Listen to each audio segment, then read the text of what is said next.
আমি আর আমার বন্ধু সুগা দুজন মিলে পার্কে বসে আছি। সুগা ফেসবুকে গল্প পড়ছে আর ভিডিও দেখছে। আমি আর কি করব, তাই তাহেরি সে বিখ্যাত গান গাইতে শুরু করলাম। দোস্ত, কি গাইতাছস? সেই হইতাছে, কণ্ঠটা যেন কাকের মতো লাগে। চালাই যা, দেখতে হবে না পোলাডা কেডা? দোস্ত, লাইভ দেখতাছি, 1 মিনিটে 100 লাইক। ওই হালা, কি লাইভ দেখতাছস? এই দেখ। এই বলে সুগা আমার দিকে মোবাইলটা এগিয়ে দিল। আমি মোবাইলে আমার নিজের লাইভ দেখে মাথাটা সেই লেভেলের গরম হয়ে গেল। বসা থেকে উঠে দাঁড়িয়ে চিল্লিয়ে বলতে লাগলাম, ওই কোন শালা লাইভ ছাড়ছিস ফেসবুকে? সামনে আয়, তোর নাকে মুখে 4-5টা ঘুষি মারি। কিছুক্ষণ পর একটা মেয়ে গাছের পেছন থেকে বেরিয়ে আসে। মেয়েটাকে দেখে আমি তো পুরো হা হয়ে গিয়েছি। এটা মেয়ে নাকি হুড়পড়ি? উজ্জ্বল ফর্সা গায়ের রং, হরিণীর মতো টানা টানা চোখ, গোলাপি ঠোঁট। আমি তো মনে হয় প্রথম দেখায় ক্রাশ খেলাম। হঠাৎ মেয়েটা বলে, বাহ, তুমি তো সুন্দর গান গাইতে পারো, পুরো তাহেরি ভার্সন। সেই সময় সুগা পাশ থেকে বলে ওঠে, দোস্ত, তোরে ঠান্ডা মাথায় অপমান করছে। সুগার কথায় আমি একটু তেজি গলায় বলে উঠি, তোর বাপের গোষ্ঠী। কথাটা বলতেই সজোরে ঠাস করে আমার গালে মেয়েটা চড় বসিয়ে দেয়। আমাদের মাঝে একদম বাবা মাকে টানবে না বলে মেয়েটা চলে গেল। আমি গালে হাত দিয়ে হাঁ করে মেয়েটা যাওয়ার দিকে তাকিয়ে আছি। মনে মনে পরিটাকে অনেক গালি দিলাম। হেব্বি রাগ হচ্ছে। শালি, মারলো তো আস্তে মার, এত জোরে মারলি কেন? আমার দাঁতগুলো নড়ে গেছে রে। আমি শ্বশুর বাড়ি গিয়ে শালিগো হাতের গোস্ত কেমনে খামো? ওরে শালি রে, শালি গুন্ডি কোথাকার। কি রে দোস্ত, মায়ের হাতে চর খাইতে কেমন লাগলো? শালা দেখাচ্ছি। এই বলে সুগার গালে একটা ধপাস করে চর বসিয়ে দিলাম। ওই শালা, ওই মায়ের রাগ আমার উপরে খাটাচ্ছিস কেন? ওলে আমার বাবুটা, কান্দে না বাবু, তোমার জন্য একটা ভাবি খুঁজে দেবো। রাখ তোর আগলা পিটিত, একদম ঢং করবি না। শালা, তাড়াতাড়ি আইসক্রিম নিয়ে আয়। ওলে আমার বাবুটা, তুমি বসো, আমি এক্ষুনি নিয়ে আসছি। এই বলে আইসক্রিম আনতে চলে গেলাম। আইসক্রিমের দোকানের সামনে যেতে দেখি আমার প্রথম ক্রাশ গুন্ডিটা সেই দোকানের সামনে দাঁড়িয়ে আছে। আমিও হাসি মুখে সেই দিকে এগিয়ে যেতে কোথা থেকে একটা বাইক এসে একদম আমার সাথে ধাক্কা মারার মতো অবস্থা। আমি একটু সরে যেতে একদম ধাপাস করে পড়লাম। কিন্তু আমি একা পড়িনি, সাথে আমার ক্রাশ গুন্ডিটাকে নিয়ে পড়েছি। মানে আমি তোমাদের ভাবির ওপরে, আর তার সাথে তোমাদের ভাবির লিপস্টিকের স্বাদটাও নিয়েছি। মানে ও মাগো, আমাদের কি হয়ে গিয়েছে? দুজনে একে অপরের দিকে চোখ বড় বড় করে তাকিয়ে আছি। কিছুক্ষণ পর তোমাদের ভাবি চিৎকার করে উঠলো, ও মারে, আমার কোমর গেল রে। দূর, কোমর পরে দেখবো, আগে বলো তোমার ঠোঁটের লিপস্টিক নুনটা কেন? আমি নিজের ঠোঁট চাপতে চাপতে কথাটা বললাম। তারপর উঠে দাঁড়িয়ে দোকানি চাচার উদ্দেশ্যে বলি, ওই চাচা, একটু চিনি দেন তো। আমার কাছে তো চিনি নাই বাবা, চিনি রাখা উচিত ছিল। এই বলে ঘুরে তাকাতে দেখি গুন্ডিটা আমার দিকে অগ্নিদৃষ্টি নিয়ে তাকিয়ে আছে। আমি তাকে তোয়াক্কা না করে বললাম, কাল থেকে ঠোঁটে লিপস্টিক দেওয়ার পর একটু চিনি দিবা কেমন? এটা বলতেই গগন ফাটিয়ে ঠাস করে আওয়াজ হলো। আমি হাত দেখিয়ে গুন্ডিটাকে থামিয়ে বলি, ব্যাস, মা শারদা কি বলেছে জানো? এক গালে চড় মারলে অন্য গাল এগিয়ে দিতে হয়। শালা, মার গল্প মাসির কাছে বলছিস? এই বলে আবারও ঠাস।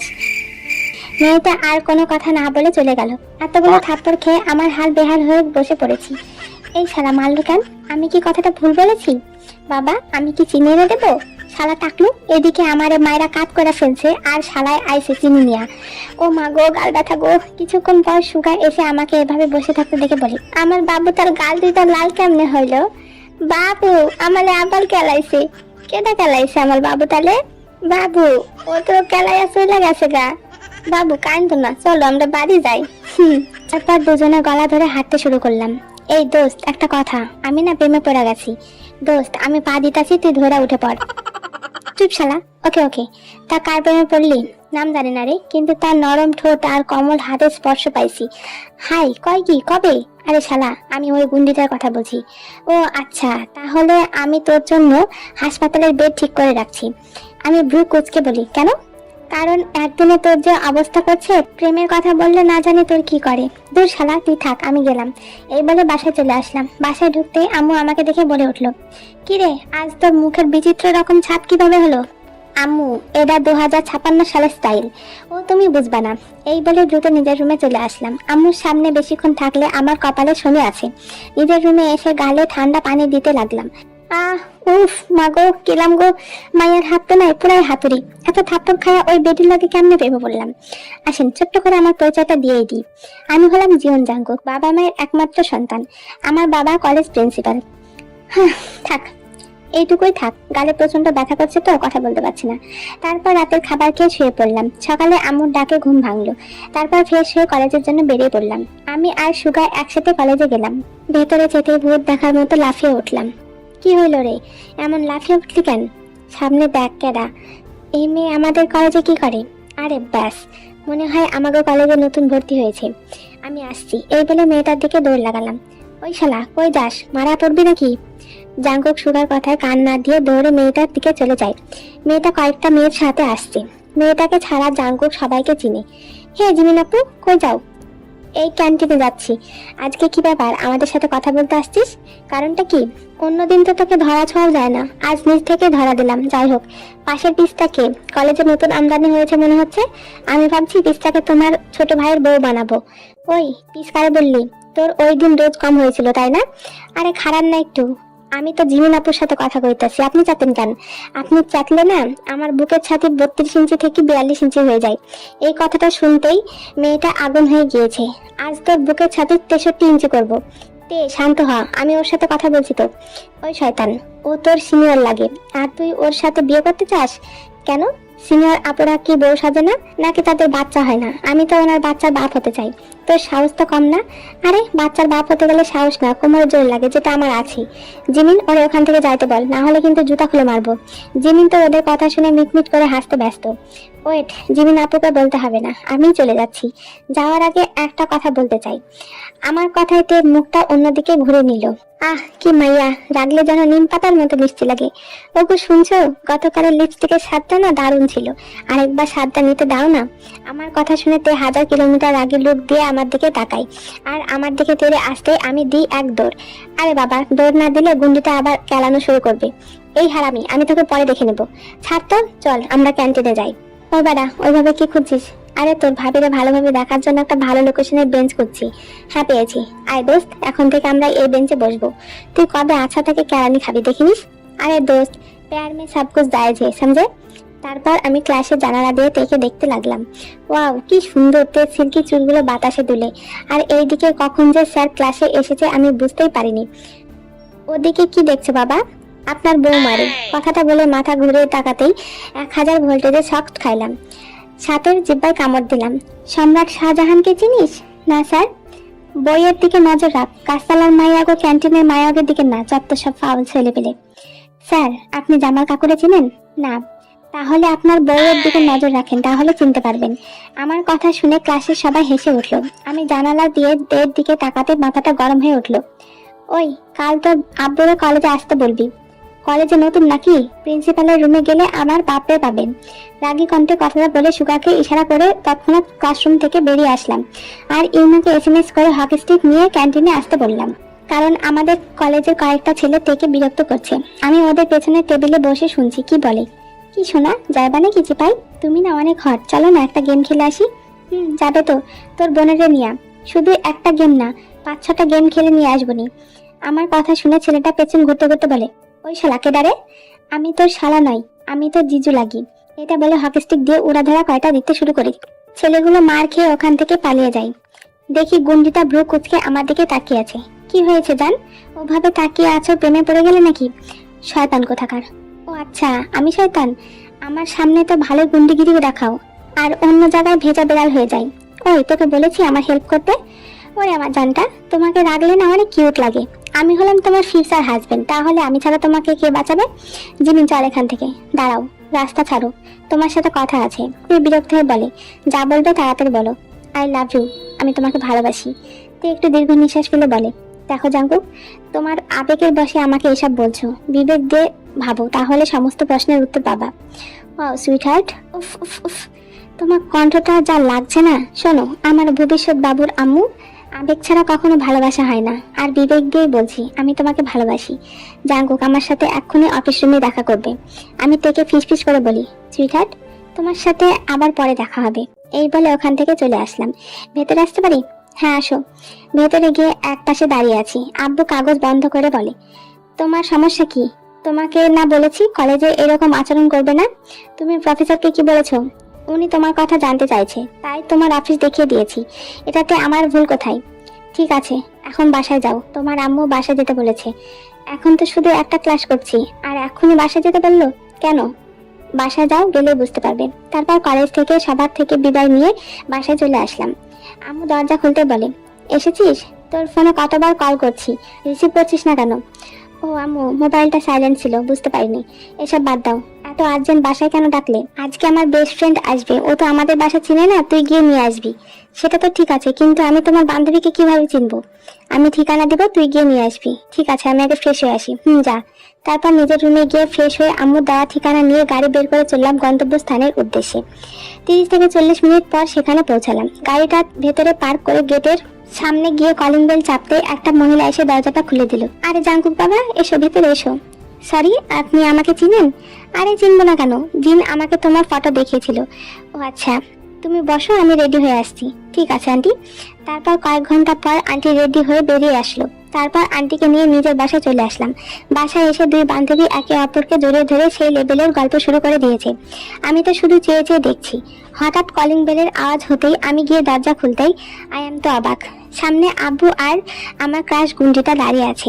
গুন্ডিটাও আমাকে দেখে হাঁ হয়ে গিয়েছে, শুধু আব্বুর জন্য কিছু বলতে পারছে না। ভেতরে এসে জানতে পারি গুন্ডিটা আসলে আমার মায়ের বান্ধবীর মেয়ে। ও মাই গড, মনে মনে কি যে লুঙ্গি ডান্সটাই না দিলাম। সে নাকি এখন কিছুদিন আমাদের বাসাতেই থাকবে। তারপর ফুরফুরা মন নিয়ে রাতের খাবারটা সবাই একসাথে খেলাম। এই সময়ের মধ্যে আমার সিনিয়র বউটাকে একটু জ্বালাতে পারিনি, তাই একটু মনটা খারাপ করে ঘুমিয়ে পড়লাম। সকালবেলায় কি সুন্দর সিনিয়র বউটাকে নিয়ে একটু রোমান্টিক স্বপ্ন দেখছিলাম।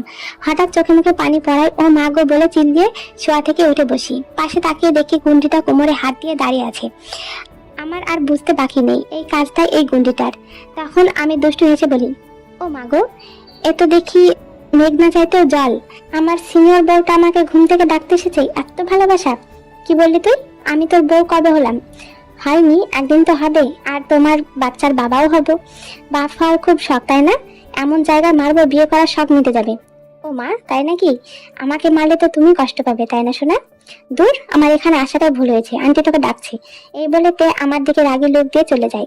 এভাবে একটা সপ্তাহ কেটে যায়। আমি সবসময় তেকে এভাবে বিরক্ত করি। এখন আমি তেকে প্রচন্ড ভালোবেসে ফেলেছি, বাট তে আমার ভালোবাসাটা বুঝতেই চায় না। আজকে তে আমাদের বাসা থেকে চলে যাবে। আজকে আমার মনটা অনেক খারাপ। এই একটা সপ্তাহ কত দ্রুত কেটে গেল বুঝতেই পারলাম না। আজ থেকে কলেজ ছাড়া আর তের সাথে দেখা হবে না। তাই ঠিক করলাম তেকে আমি বাসায় রাখতে যাব, আর বাসায় যাওয়ার সময় ওকে অন্য কোথাও নিয়ে যাব। যেই ভাবা সেই কাজ। তাই তাড়াতাড়ি ওয়াশরুমে গিয়ে ফ্রেশ হয়ে নিলাম। তের পছন্দ ব্ল্যাক কালারের একটা শার্ট পরে নিলাম। হেয়ার জেল দিয়ে চুলগুলো পরিপাটি করে নিয়েছি। হাতে ব্র্যান্ডেড ঘড়ি। আয়নায় নিজেকে দেখে নিজে ক্রাশ খাচ্ছি। দ্রুত রুম থেকে বেরিয়ে নিচে গেলাম। দেখি আম্মু সোফায় বসে আছে। আম্মু আমাকে দেখে বলে, কিরে বাবা, তুই কোথাও যাচ্ছিস? আম্মু, আমি তেকে ওরে বাসায় রাখতে যাব। কিন্তু তে তোর ড্রাইভারের সাথে কখন চলে গিয়েছে? কথাটা শুনতে আমার মনটা খারাপ হয়ে গেল। যাবার সময় একটাবার আমাকে বলেও গেল না। মনটা খারাপ করে আম্মুর কোলে মাথা রেখে সোফায় শুয়ে পড়লাম। কি হয়েছে বাবা, তোর মুখটা এমন দেখাচ্ছে কেন? কিছু ভালো লাগছে না আম্মু। কেন, কি হয়েছে? আমি আম্মুর মুখের দিকে তাকিয়ে বলি, আম্মু একটা কথা বলবো? বল। আম্মু, তোমাদের কাছে একটা জিনিস চাইলে দেবে আমায়? কেন দেব না, একবার বললেই তো দেখ। আম্মু, আমার তেকে চাই। আমি তেকে বিয়ে করতে চাই। আমি ওকে প্রচন্ড ভালোবাসি। আমি ওকে ছাড়া বাঁচবো না আম্মু। জিন জাঙ্কুকের কথা শুনে কিছুক্ষণ অবাক দৃষ্টিতে তার মুখের দিকে তাকিয়ে থেকে দীর্ঘ নিঃশ্বাস ফেলে বলে, তুই মনে হয় তোর মনের কথাটা বলতে অনেক দেরি করে ফেলেছিস বাবা। জাঙ্কুক জিজ্ঞাসা দৃষ্টিতে তার মায়ের দিকে তাকিয়ে থাকে। আসলে তোর এঙ্গেজমেন্ট অনেক আগে হয়ে গিয়েছে, আর এক সপ্তাহের মধ্যেই ওর বিয়ে। জিনের কথাটা কানে আসতে জাঙ্কুক এখন কেমন রিয়াক্ট করবে বুঝতে পারছে না। শুধু ফ্যালফাল চোখে ওর মায়ের দিকে তাকিয়ে আছে। জিন ছেলের মনের অবস্থা বুঝতে পেরে জাঙ্কুককে জড়িয়ে ধরে বলে, তুই চিন্তা করিস না বাবা, আমি জেহব আর আয়ুর সাথে কথা বলবো। তারপর জাঙ্কুক নিজের রুমে এসে তেকে কল দেয়, কিন্তু তে নাম্বারটা ব্লক করে রেখেছে। জাঙ্কুক রাগে ফোনটা ফ্লোরে ছুঁড়ে মারে। জাঙ্কুক আর কিছু না ভেবে বাইক নিয়ে চলে যায় তেদের বাসার উদ্দেশ্যে। জাঙ্কুকের তেদের বাসায় আস্তে আস্তে চারিদিকে অন্ধকার হয়ে যায়। জাঙ্কুক মেন গেট দিয়ে না যেয়ে দেওয়ালের পাইপ বেয়ে তের বেলকনিতে চলে যায়। তে তার পড়ার টেবিলে বসে তখন পড়াশোনা করছিল। হঠাৎ বেলকনি থেকে আওয়াজ হতে তে তৎক্ষণাৎ সেই দিকে তাকায়, আর জাঙ্কুককে এই সময় এইভাবে দেখে অবাক হয়ে দাঁড়িয়ে পড়ে। জাঙ্কুক কোনো কথা না বলে সোজা তের কাছে এসে তের ঠোঁটে ঠোঁট ডুবে দেয়। তে আচমকাই এমন আক্রমণে স্তব্ধ হয়ে যায়। জাঙ্কুক বেসামাল ভাবে তেকে ডিপলি কিস করতে থাকে। তে তো নিঃশ্বাস বন্ধ হয়ে আসার উপক্রম। তে জাঙ্কুকের বুকে কিল ঘুষি মারতে থাকে, কিন্তু জাঙ্কুক তেকে ছাড়ে না। কিছুক্ষণ পর জাঙ্কুক থেকে ছেড়ে দিতে তে জোরে জোরে নিঃশ্বাস নিতে থাকে। তে জাঙ্কুকের দিকে এগিয়ে এসে জাঙ্কুকের গালে সজোর একটা থাপ্পড় বসিয়ে দেয়। জাঙ্কুক তের হাতে থাপ্পড় খেয়ে আবারও তের ঠোঁট আঁকড়ে ধরে। এবার এতটাই ডিপলি কিস করছিল যে তের ঠোঁট দিয়ে রক্ত বের হতে শুরু করে। জাঙ্কুক সেই রক্তটাকে আবেশের সাথে চুষে নিতে থাকে। এবার তে চোখ দিয়ে পানি ঝরতে থাকে। বিষয়টা জাঙ্কুক বুঝতে সাথে সাথে তেকে ছেড়ে দেয়। তে এবার একটু জোরেই কান্না করে ওঠে। জাঙ্কুক তেকে সাথে সাথে নিজের বুকের সাথে জড়িয়ে ধরে। কেন করছো তে? কেন তুমি আমাকে এভাবে পুড়ে মারছো? তুমি কি সত্যি আমার ভালোবাসাটাকে বোঝো না? আমি যে তোমাকে ছাড়া বাঁচবো না। তুমি শুধু আমার, তুমি অন্য কারোর হতে পারো না। তে জাঙ্কুকের কথা শুনে তৎক্ষণাৎ জাঙ্কুককে জোরে ধাক্কা দিয়ে নিজের থেকে সরিয়ে দেয়। জাঙ্কুক তাল সামলাতে না পেরে ফ্লোরে পড়ে যায়। তে জাঙ্কুককে পড়ে যেতে দেখে সামনে এগোতে গিয়ে তার পা জোড়া পিছিয়ে নেয়। কেন এসেছো এখানে? এক্ষুনি চলে যাও এখান থেকে। এতদিন ধরে তোমার অনেক অসভ্যতা আমি সহ্য করেছি, বাট আর নয়, চলে যাও, না হলে আমি চিৎকার করতে বাধ্য হব। তে আমি তোমাকে ব্যাস, আমি আর কোনো কথা শুনতে চাচ্ছি না। তোমার কোনো আইডিয়া আছে আমি তোমার গুনে গুনে 2.5 বছরের বড়, আর তুমি আমাকে প্রেমের প্রস্তাব দাও? ছি! তোমার সমস্ত নোংরামি আমি এতদিন মুখ বুজে সহ্য করেছি, কিন্তু আর না। তুমি কোন ধাতু দিয়ে তৈরি যে এত অপমান করার পরও কুকুরের মতো আমাকে জ্বালাতে চলে আসো? তোমার শিক্ষার উপর এখন আমার ঘৃণা হয়। কথাটা বলতেই তের গালে সজোর একটা থাপ্পড় পড়ে। থাপ্পড়টা এতটাই জোরে ছিল যে তে কিছুক্ষণ স্তব্ধ হয়ে দাঁড়িয়ে থাকে। ও যেন আশেপাশের কিছু শুনতে পাচ্ছে না। তখন জাঙ্কুক কর্কশ কণ্ঠে বলে, আমি কুকুর, আমার শিক্ষার দোষ আছে তাই না?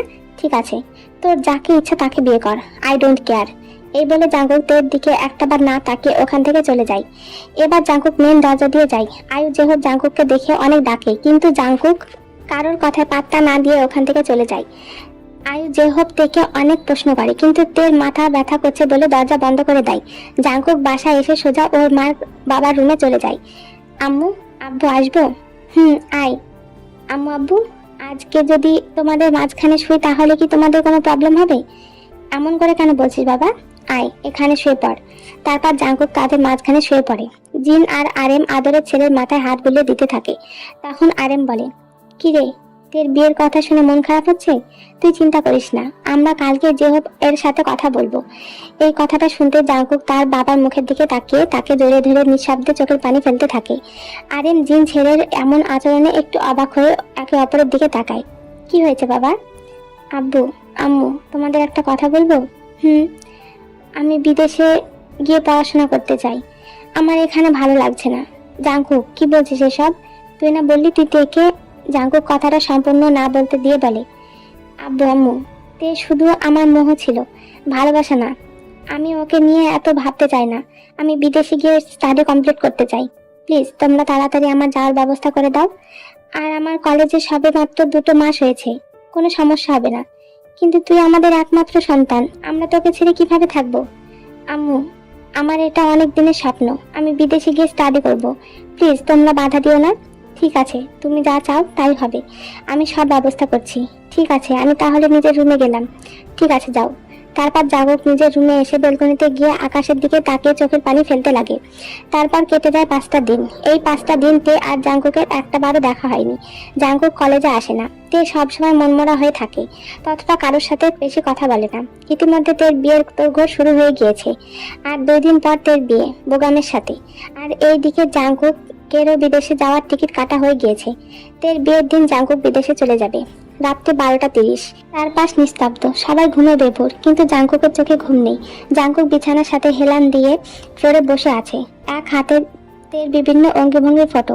জাঙ্কুক চোখে জল নিয়ে তের ফটোগুলো দেখছে, অন্য হাতে লাইটার। জাঙ্কুক ছবিগুলোর দিকে কিছুক্ষণ তাকিয়ে থেকে বলে, কেন তে, কেন? আমি তোমাকে ভুলতে পারছি না। তোমাকে যতই ভুলতে চাচ্ছি ততই তোমার মায়ে জড়িয়ে পড়ছি। কাল তোমার বিয়ে, আমি কিভাবে থাকবো তোমাকে ছাড়া? কেন ভালোবাসলে না আমায়? কেন তে, কেন? এই বলে জাঙ্কুক ছবিগুলো ফ্লোরে ছুঁড়ে ফেলে দেয় আর নিজের চুল খামচে ধরে 2 হাঁটুতে মাথা গুজে কান্না করতে লাগে। সকাল 10টায় জাঙ্কুক সবার থেকে বিদায় নিয়ে এয়ারপোর্টের উদ্দেশ্যে চলে যায়। আর এইদিকে তেদের বাসায় সবাই বিয়ের আয়োজন করতে ব্যস্ত। পার্লার থেকে কয়েকজন এসে তেকে সাজানো শুরু করে দিয়েছে। কিছুক্ষণ সময়ের মধ্যে জাঙ্কুক এয়ারপোর্টে চলে আসে। জাঙ্কুকের সাথে শুধু আরেম এসেছে। জিন প্রচন্ড কান্নায় ভেঙে পড়ে, সেই জন্য জাঙ্কুক আর তাকে নিয়ে আসেনি। কারণ যাবার সময় ওর মায়ের কান্নারত মুখখানা দেখলে সে আর বিদেশে যেতে পারবে না। আর জাঙ্কুক এটা একদমই চায় না। জাঙ্কুক ভেতরে যাওয়ার আগে আরেম জাঙ্কুককে শক্ত করে জড়িয়ে ধরে। জাঙ্কুকও তার বাবাকে জড়িয়ে ধরে। তারপর জাঙ্কুক চেকিং এরিয়ার দিকে যেতে লাগে। ওই খরগোশের বাচ্চা, অত্যন্ত কাছের আর একটা চেনা কণ্ঠ কানে আসতে জাঙ্কুক পেছন ঘুরে তাকায়। দেখে সামনে তে দাঁড়িয়ে আছে। জাঙ্কুক অবাক হয়ে সেই দিকে তাকিয়ে থাকে। ও বুঝতে পারছে না ও স্বপ্ন দেখছে না বাস্তবে তেকে দেখছে। হঠাৎ জাঙ্কুকের গালে একটা সজোরে ঘুষি পড়ে। সালে কামিনে, তুই আমাদের ছেড়ে চলে যাচ্ছিস, তাও আবার আমাকে না বলে? আজ তো তোর আমি নাকটাই ফাটিয়ে ফেলবো। সুগা আমার হয়ে এক্সট্রা কয়টা দেবে, ঠিক আছে? সেটা আর বলতে, এই বলে সুগা জাঙ্কুকের দিকে তেড়ে যায়। স্টপ, আগে বল তোদের কে বললো আমি আজ চলে যাচ্ছি? আমি বলেছি। আম্মু তুমি? আমি। আমার শয়তান ছেলেটা দিনের পর দিন লুকিয়ে লুকিয়ে কষ্ট পাবে আর আমি মা হয়ে কিছু বুঝতে পারবো না? আম্মু কি বলছো তুমি? রাতে তোর সমস্ত কথা শুনেছি। জাঙ্কুক অবাক হয়ে তার মায়ের দিকে তাকিয়ে থাকে। আসলে জাঙ্কুক বেড়ে যাওয়ার পর জিন তেদের বাসায় যায় আর জেহব আর আয়ুর সাথে কথা বলে। প্রথমে জেহব আয়ু কিছুতে রাজি হয় না, কিন্তু তখনই বোগাম জেহব আর আয়ুকে কিছু কথা বলে, যেটা শুনে সবাই অবাক হয়ে যায়। আঙ্কেল আন্টি, আমি তেকে বিয়ে করতে পারবো না। কি বলছো বোগাম? হ্যাঁ আঙ্কেল, আমি ঠিকই বলছি। আসলে আমি সত্যি তেকে ভালোবাসতাম, কিন্তু তে আমাকে ভালোবাসে না। তে তো জাঙ্কুককে ভালোবাসি। বোগামের কথা শুনে সবাই অবাক হয়ে তার দিকে তাকিয়ে থাকে। তে জাঙ্কুককে অ্যাকসেপ্ট করেনি কারণ তে জাঙ্কুকের থেকে বড়। হয়তোবা এই সম্পর্কটা আপনারাও মানবেন না, সেই জন্য তে নিজের ভালোবাসাটা চেপে গিয়েছে। আর তের মনের কথাটা অনেক আগে আমাকে বলেছে। তে দরজার পাশে দাঁড়িয়ে কান্না করছে আর তাদের সমস্ত কথা শুনছে। যেহেতু তের দিকে এগিয়ে এসে তের কপালে ছোট্ট করে চুমু খেয়ে বলে, তুই একবার আমাদের বলে দেখতে পারতিস, তুই আমাদের একমাত্র মেয়ে, তোর খুশিটা আমাদের কাছে বেশি ইফেক্ট করে। জাঙ্কুক এই কথা শুনে লাজ লজ্জার মাথায় খেয়ে তেকে শক্ত করে নিজের বুকের সাথে জড়িয়ে ধরে আর সারা মুখে চুমু খেতে শুরু করে। আরেম গলা খাকানি দিয়ে বলে, এই শয়তান ছেলে, আমরা সবাই যে এখানে আছি চোখে দেখতে পাও না? এবার তেকে ছাড়ো, তোমার লেট হয়ে যাচ্ছে। আমি তো আর যাচ্ছি না, তোমরা বিয়ের ব্যবস্থা করো, আমি তেকে বিয়ে করতে চাই। একদম না, তুমি এখন বিদেশ যাবে, স্টাডি কমপ্লিট করে আসবে, তারপর বিয়ে। আর যদি না যাও তাহলে তেকে ভুলে যাও। জাঙ্কুক কাঁদো কাঁদো হয়ে তের দিকে তাকায়। তে মৃদু হেসে বলে, আমি অপেক্ষায় থাকবো। তারপর জাঙ্কুক সবার থেকে বিদায় নিয়ে চলে যায়। আজকে তে অনেক খুশি, কারণ আজকে জাঙ্কুক দেশে ফিরছে। তে আজকে সুন্দর করে সেজেছে, ঠোঁটে গোলাপি লিপস্টিক, মুখে হালকা মেকআপ, চোখে গাঢ় কাজল, চুলগুলো খোলা, থেকে দেখতে মাশাআল্লাহ লাগছে। তারপর সুগার, জিমিন, তে, আরেম সবাই এয়ারপোর্টে চলে যায়। কয়েক ঘন্টার মধ্যে জাঙ্কুক চলে আসে। তে অপলক দৃষ্টিতে জাঙ্কুকের দিকে তাকিয়ে থাকে। তে জাঙ্কুকের দিকে এগিয়ে যেতে জাঙ্কুক থেকে পাশ কাটিয়ে দৌড়ে গিয়ে সুগাকে জড়িয়ে ধরে। বাবু, মেলে বাবু ने खाना खाया? हाँ बाबू, मैंने खाना खाया। বাবু। এদের কাণ্ড দেখে তে আর জিমিন হা করে ওদের দিকে তাকিয়ে থাকে। ওই খরগোশের বাচ্চা, তুই আমাকে বিয়ে করার কথা ভুলে যা। তুই এ তো বাবুকে বিয়ে করিস, আমি গেলাম। ওই শালা, দূর হাট। সোনা পাখি, জান পাখি, ময়না পাখি, দূর। আব্বু তোমরা এসো, আমি গেলাম। আরেম চোখ বড় বড় করে তাকিয়ে থাকে আর মনে মনে বলে, হায় আল্লাহ, কোন যুগে এসে পড়লাম। ছেলে মেয়ে লাজ সরব বলে কোনো জিনিসই নেই। আর এতদিন পর আদরের ছেলেকে দেখলাম, একটা বার জোরেও ধরলো না। কি আর করার, ডিজিটাল যুগ বলে কথা। জাঙ্কুকের দেশে আসার একটা সপ্তাহ হয়ে গিয়েছে। আজকে তে আর জাঙ্কুকের বিয়ে। জাঙ্কুক অনেক কষ্ট করে তে রাগ ভাঙিয়েছে। কিছুক্ষণের মধ্যে তাদের বিয়েটা হয়ে যায়। সুগা ইউনো অধীর আগ্রহে বসে আছে। আজকে জাঙ্কুকের কাছ থেকে মোটা অঙ্কের টাকা আদায় না করা পর্যন্ত তাকে বাসর ঘরে কিছুতে ঢুকতে দেবে না। কিন্তু জাঙ্কুক তাদের সবাইকে অবাক করে দিয়ে সবার অগোচরে জাঙ্কুক রুমে ঢুকে দরজা লক করে দেয়। সুগা ইউনো হা করে একে অপরের দিকে তাকিয়ে থাকে। আর এইদিকে জাঙ্কুক দ্রুত তের কাছে এগিয়ে এসে উইদাউট ওয়ার্নিং তেকে বিছানায় শুয়ে দিয়ে তের উপরে উঠে তেকে টিপলি কিস করতে শুরু করে। তে তো জাঙ্কুকের তালে তাল মেলাতেই পারছে না। জাঙ্কুকের বেসামাল হাত দুটো তের সেন্সিটিভ জায়গাগুলোতে বিচরণ করতে থাকে। জাঙ্কুক কিছুক্ষণ কিস করার পর কিস ব্রেক করে নেশালো কণ্ঠে বলে, I can control myself senior, I need you badly. এই বলে জাঙ্কুক তেকে আন্ডেজ করতে শুরু করে। তারপর নিজেও আন্ডেজ হয়ে যায়। তারপর জাঙ্কুক তের গভীরতায় ডুব দেয়। তারপর বাকিটা ইতিহাস।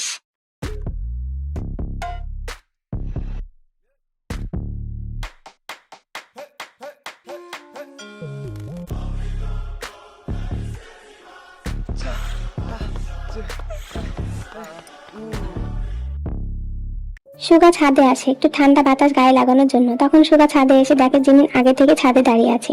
সুগা জিমিনের পাশে গিয়ে দাঁড়ায়। কি ব্যাপার সিনিয়র, এখানে একা দাঁড়িয়ে আছেন? জিমিন একবার সুগার দিকে তাকিয়ে আবারও আকাশের দিকে তাকায়। সুগা কিছুক্ষণ চুপ থেকে বলে, জিমিনা একটা কথা বলবো? সুগা আমতা আমতা করে বলে, জিমিন আসলে আমি বলছিলাম যে।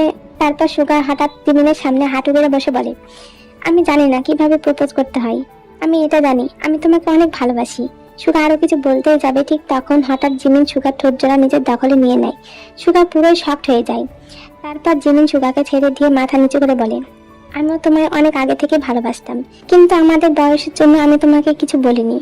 আই লাভ ইউ সুগা। এটা শুনতে সুগা নেচে উঠে বলে, এ হে বাবু, এবার আমারও বাসর হবে।